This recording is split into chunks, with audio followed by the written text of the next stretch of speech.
இன்னைக்கு நம்ம எபிசோட்ல உமேஷ் ரெட்டி கதையோட பார்ட் 2 தான் பார்க்க போறோம். பார்ட் 1 பார்க்காதவங்க அதை ஃபர்ஸ்ட் பார்த்துட்டு அப்பதான் இந்த கதையில எதை பத்தி பேசுறோம், யாரை பத்தி பேசுறோம்ன்ற எல்லா டீட்டெயிலுமே புரியும். லிங்க் டிஸ்கிரிப்ஷன்ல கொடுத்துருக்கேன். Hello crime fam, welcome to candle light crimes.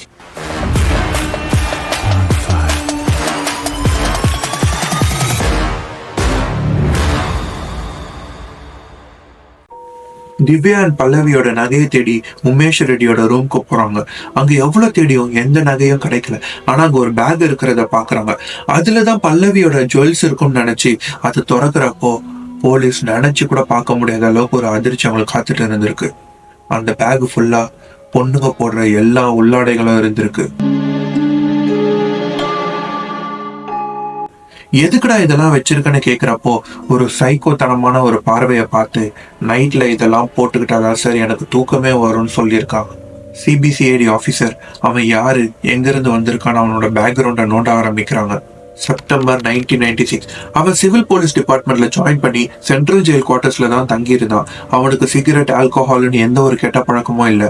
அவன் இருக்க ரூமை கூட எப்பயும் லாக் பண்ணிட்டு தனியா தான் இருப்பான்.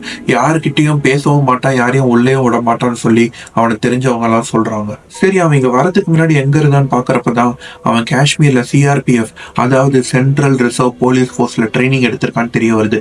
ஆனா அதை பத்தி அவன் யார்கிட்டயுமே சொல்லல. அவன் ட்ரைனிங் எடுத்த இடத்துக்கு போன் பண்ணி விசாரிக்கிறப்போ இன்னொரு பெரிய அதிர்ச்சி காத்துட்டு இருந்திருக்கு.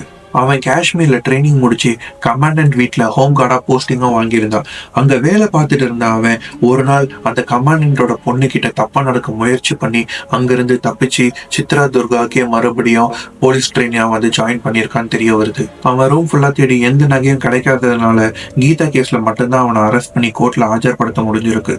ஆனா போலீஸ்க்கு என்ன ட்விஸ்ட்னா, இந்த கேஸ்ல இருந்து அவன் 2 நாள்ல பெயில் வாங்கிட்டு வெளியே வந்துடுறான். இந்தியாவில இருக்க சட்டம் என்னன்னா, ஒருத்தன் ஒரு பொண்ணை தவறான எண்ணத்துல தொட்டு தப்பா நடக்க முயற்சி பண்ணாலும் அந்த பொண் பாதிக்கப்படலைன்னா அவனுக்கு குறைஞ்சபட்ச தண்டனையை மட்டும்தான் கொடுப்பாங்க. சட்டத்துல இருக்க இந்த ஓட்டையை பயன்படுத்தி உமேஷ் ரெட்டி நான் வெறும் நகையை மட்டும்தான் எடுக்க முயற்சி பண்ணேன், வேற எதுவும் நான் பண்ணலன்னு சொல்லி பெயில் வாங்கிடுறான்.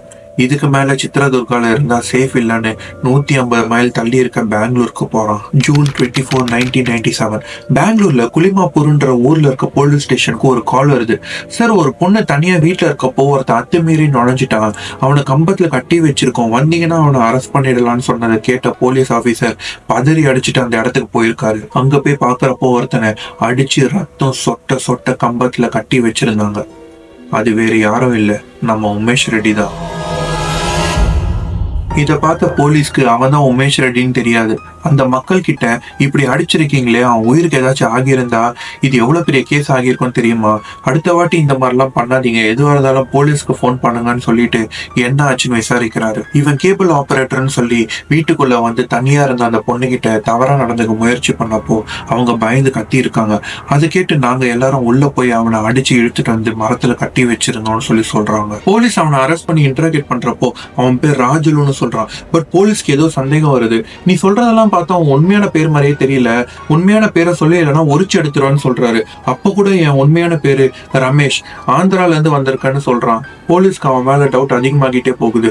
அவன் தங்கி இருக்க ரூமுக்கு கூட்டிட்டு போக சொல்றாங்க. அங்க போய் பார்த்தப்பதான் தெரியுது வீடு ஃபுல்லா தங்கமும் வைரமும் பல பெண்களோட நகைகளும் இருந்திருக்குன்னு. அது பக்கத்திலேயே 150 கிலோ எடை இருக்க 2 சாக்கு மூட்டை கிடைக்குது. அது திறக்கிறப்பதான் எல்லாமே பெண்களோட உள்ளாடைகளா இருந்திருக்கு. அந்த எவிடன்ஸ் எல்லாத்தையும் கலெக்ட் பண்ணிட்டு போலீஸ் அவனை கூட்டிட்டு போய் லாக்அப்ல போட்டு அடிக்கிறாங்க. ஒரு கட்டத்துல வலி தாங்க முடியாம எல்லாத்தையும் சொல்ல ஆரம்பிக்கிறான். நான் இந்த மாதிரி திருட போற இடத்துல அங்க இருக்க நகைங்க கூடவே இந்த மாதிரி அவங்களோட உள்ளாடைகளையும் தூக்கிட்டு வந்துருவேன், அதெல்லாம் போட்டுக்கிட்டாதான் நைட்ல எனக்கு தூக்கம் வரும்னு மறுபடியும் சொல்றான். அந்த காலகட்டத்துல கம்ப்யூட்டர்லாம் எதுவும் இல்லாததுனால போலீஸ்க்கு இவன் முன்னாடி பண்ண எதுவுமே உடனே கண்டுபிடிக்க முடியல. அவன்கிட்ட இந்த நகைகள்லாம் எங்க இருந்து நான் எடுத்திருக்கேன்னு கேட்டு அடிக்கிறப்போ ஒன்னா சொல்ல ஆரம்பிக்கிறான். 18 ஜூன் 1997 அன்னைக்கு வீணான்ற ஒரு பொண்ணு தனியா வீட்டுல இருக்கிறத தெரிஞ்சுக்கிட்டு கேபிள் ஆபரேட்டர்னு போய் சொல்லி அவங்க வீட்டுக்கு போய் அவங்க கழுத்தை நெரிச்சு அவங்கள ரேப்பும் பண்ணிட்டு அங்க இருந்து நகைங்க உள்ளாடைங்க எல்லாம் எடுத்துட்டு வந்துட்டேன்னு சொல்றான். அதுக்கு 2 நாளைக்கு முன்னாடி ஜூன் 16 அன்னைக்கு சந்தியான்ற ஒரு பொண்ணுகிட்டயும் அதே தான் பண்ணேன்னு சொல்லி வேற எந்த பொண்ணும் எனக்கு பெருசா ஞாபகம் இல்லைன்னு ரொம்ப கேஷுவலா தெனாவெட்டா சொல்லியிருக்கான். இதை கேட்ட போலீஸ்க்கு உச்சக்கட்ட கோவம் வருது. அவனை லாக்கப்புக்குள்ள போட்டு வச்சு அடிச்சு வெளுக்குறாங்க. அவனை அடிச்சா மட்டும் பத்தாது, அவனுக்கு பெரிய தண்டனையா வாங்கி தரணும்னு போலீஸ் அந்த எவிடன்ஸ் எல்லாம் கலெக்ட் பண்ணிட்டு அவனை கோர்ட்டுக்கு கூட்டிட்டு போறாங்க. போற வழியில ஆள் நடமாட்டமே இல்லாத ஒரு இடத்துக்கு ஜீப் போனதும் எனக்கு கொஞ்சம் அர்ஜென்ட்டா பாத்ரூம் போகணும், கொஞ்சம் இறக்கி விடுங்கன்னு சொல்லி கேட்டிருக்கான். போலீஸ் அவனோட கையில விலங்கு மாட்டிருக்கு, எந்த பிரச்சனையும் வராதுன்னு அதுல ஒரு சங்கிலியை கட்டி ஒரு சைடை புடிச்சுக்கிட்டே நீ போயிட்டு வான்னு சொல்லி அனுப்புறாங்க. ஜீப்ல இருந்து இறங்கி அவன் ஓரமா புதருங்கிட்ட போன உடனே போலீஸ் எதிர்பார்க்காத நேரத்துல அந்த சங்கிலியை பிடிச்சி இழுக்கிறான். போலீஸ் பேலன்ஸ் இல்லாம அந்த சங்கிலியை விட்ட உடனே இவன் தப்பிச்சு அங்க இருந்து ஓடிடுறான். போலீஸும் பின்னாடி துரத்திட்டு போறாங்க. பட் உமேஷ் ட்ரைனிங் பீரியட்ல ஸ்போர்ட்ஸ் ரன்னிங் நிறைய இன்வால்வ்டா இருந்ததுனால அவங்களால பிடிக்க முடியல. போலீஸ் இவ்வளவு பெரிய குற்றவாளியை தப்பிக்க விட்டுட்டோமேன்னு என்ன பண்றதுன்னு தெரியாம இருந்தப்போ ஸ்டேஷனுக்கு ஒரு ஃபேக்ஸ் வருது. அதுலதான் போலீஸ்க்கு அவன் பேரு ரமேஷ் இல்ல, சித்ரதுர்கா ரேப் அண்ட் மர்டர் கேஸோட பிரைம் அக்யூஸ்ட் உமேஷ் ரெட்டின்னு தெரிய வருது. இவ்வளவு கொடூரமான குற்றவாளியை தப்பிக்க விட்டுட்டோமேன்னு போலீஸ் அன்னைக்கு நைட் அந்த காடு ஃபுல்லா தேடி இருக்காங்க. அவங்களுக்கு அந்த ஊர் மக்களும் உதவி பண்ணியிருக்காங்க. ஆனா எவ்வளவு முயற்சி பண்ணாலும் அவங்களால அவனை கண்டுபிடிக்க முடியல. உடனே சித்ரதுர்கா போலீஸ் ஸ்டேஷனுக்கு கால் பண்ணி இங்க நடந்த எல்லாத்தையுமே சொல்றாங்க.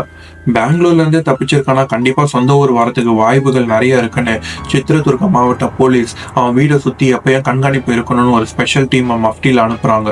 அவங்க நினைச்ச மாதிரியே உமேஷ் அவனோட அம்மாவை பார்க்க வந்திருக்கான். அவங்க கையில சாப்பிட்டுட்டு அங்கேயே தூங்கிட்டு இருந்திருக்கான். அந்த டைம்ல போலீஸ் அவனை சரௌண்ட் பண்ணி அவனை அரெஸ்ட் பண்றாங்க.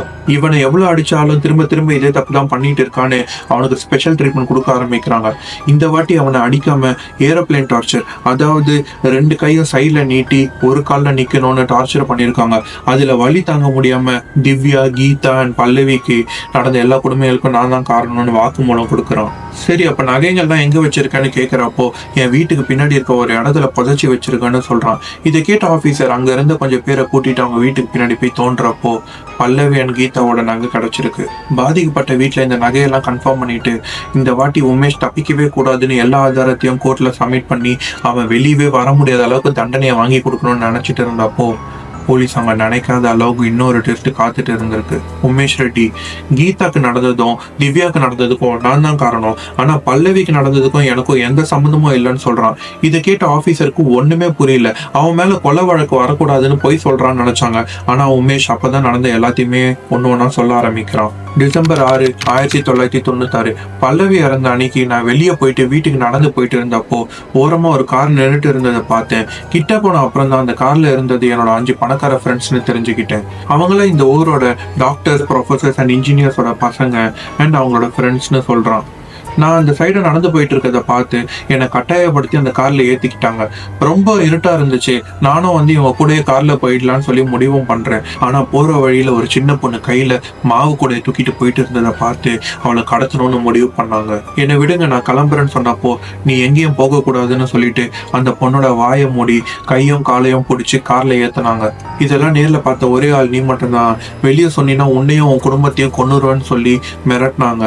அதனால நானும் பயந்து அந்த கார்ல இருந்து தப்பிச்சு என் வீட்டுக்கு போயிட்டேன்னு சொல்றான். இதுதான் நான் ஒரு நாள் போலீஸ்க்கு லெட்டரா அனுப்புனேன்னு சொல்றான். இதை கேட்ட போலீஸ் ஆபீசரால நம்பாம இருக்க முடியல. ஏன்னா பல்லவியோட பாடியை அட்டாப்சி பண்றப்போ பல பேரோட சீமெண்ட்ஸ் கிடைச்சதுன்னு நான் போன பார்ட்லயே உங்ககிட்ட சொல்லியிருந்தேன். போலீஸ் உமேஷ் கிட்ட அந்த 5 பேரோட டீட்டெயில்ஸை வாங்கி அவங்கள அரெஸ்டும் பண்றாங்க. அவங்க அந்த கொலையை நாங்க பண்ணலன்னு சொன்னாலும் ஒருத்தன் பயந்து எல்லாத்தையும் நாங்க தான் பண்ணணும்னு ஒத்துக்கிறான். போலீஸ் அவங்கிட்ட நீ உண்மையை ஒத்துக்கிட்ட, உனக்கு குறைஞ்சபட்ச தண்டனையை வாங்கி தரேன்னு சொன்னதை கேட்டாவ ஆக்சுவலா என்ன நடந்துச்சுன்னு சொல்ல ஆரம்பிக்கிறான். அன்னைக்கு நாங்க கார்ல போயிட்டு இருந்தப்போ ஒரு பொண்ணு நடந்து போயிட்டு இருந்தா. அவளை கடத்தலான்னு முடிவு பண்ணி உமேஷும் இன்னொருத்தனும் அவளை காருக்குள்ள தூக்கிட்டு வந்தாங்க. அந்த பொண்ணு தப்பிக்க முயற்சி பண்ணப்போ கால் பக்கத்துல இருந்த உமேஷோட முகத்துல எட்டி மிதிச்சதுனால உமேஷ் கார்ல இருந்து கீழே விழுந்துட்டான். வண்டியில பொண்ணு இருக்குதுன்றதுனால நாங்க எங்கேயும் நிப்பாட்டாம ஆள் நடமாட்டமே இல்லாத ஒரு இடத்துக்கு அவளை கூட்டிட்டு போயிட்டோம்னு சொல்றான். அது மட்டும் இல்ல, அங்க போன உடனே எனக்கு ரொம்ப பயம் அதிகமாகிடுச்சு. ஸோ அங்க இருந்து கொஞ்சம் தூரமா தள்ளி வந்து அங்க என்ன நடக்குதுன்னு பார்த்துட்டு இருந்தேன். அவங்க எல்லாரும் அந்த பொண்ணு ரேப் பண்ணிட்டு இருக்கப்பவே அந்த பொண்ணு இறந்து போயிடுச்சு. அவளை ஒரு மூட்டையில கட்டி என்னை அங்கேயே விட்டுட்டு அந்த பாடியை டிஸ்போஸ் பண்றதுக்காக அங்க இருந்து கிளம்பிட்டாங்கன்னு சொல்லி வாக்குமூலம் கொடுக்குறான். பல்லவி கேஸ்லயும் இவர் சம்மந்தம் படல. கீதா கேஸ்லயும் அவங்களுக்கும் ஒன்னாகல, அவங்க நகையும் திருட்டு போகல. திவ்யா கேஸ்ல அவங்க ரேப் பண்ணப்பட்டாலும் அது திருட்டு கேஸை மட்டும் எடுத்துக்கோங்கன்னு சொல்லி ரிக்வஸ்ட் பண்ணிருக்காங்க. அப்ப எந்த கேஸ்லயும் இவன் மேல ரேப் அண்ட் மர்டர் ரெஜிஸ்டர் ஆகலையா? அப்புறம் எதுக்கு இவனோட கதையை வீடியோவை பண்றேன்னு கேட்டீங்கன்னா அதுக்கான பதில் அடுத்த வீடியோல பல அதிர்ச்சிகளோட உங்களுக்கே தெரிய வரும். இந்த வீடியோவை கிரைம் ஸ்டோரிஸ்ல இன்ட்ரெஸ்ட் இருக்க உங்க ஃப்ரெண்ட்ஸ்க்கு ஷேர் பண்ணுங்க. மறக்காம அந்த சப்ஸ்கிரைப் பட்டனையும் அழுத்திடுங்க. Thursday சந்திப்போம். Until then.